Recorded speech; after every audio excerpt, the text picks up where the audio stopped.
Bonjour, dans cette vidéo, nous allons parler des parallélogrammes particuliers. Un premier parallélogramme particulier est le rectangle. En effet, c'est un parallélogramme qui va posséder 4 angles droits.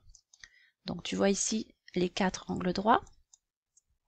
Ce côté-là ainsi que celui-ci sont parallèles. Également, ces deux côtés-là sont parallèles. C'est pour cette raison que le rectangle est un parallélogramme particulier. En plus, ces deux côtés-là sont égaux, ainsi que ces deux côtés. Dans un rectangle, les deux diagonales auront la même longueur et elles vont se couper en leur milieu. Parlons maintenant d'un autre parallélogramme particulier qui est le losange. Le losange est donc un parallélogramme qui va posséder 4 côtés égaux. Donc ici, ce côté-là, ainsi que celui-ci sont parallèles, et également ces deux côtés sont parallèles. C'est pour cela que le losange est un parallélogramme particulier.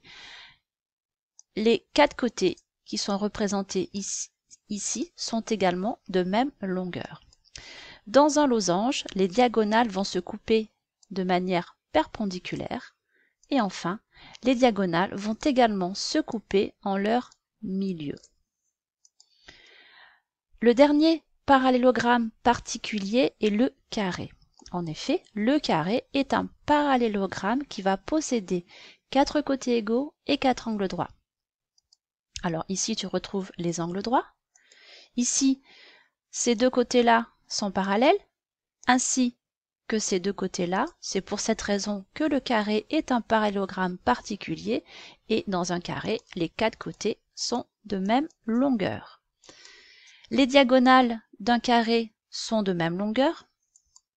Elles vont se couper en formant un angle droit et enfin, les diagonales vont se couper en leur milieu.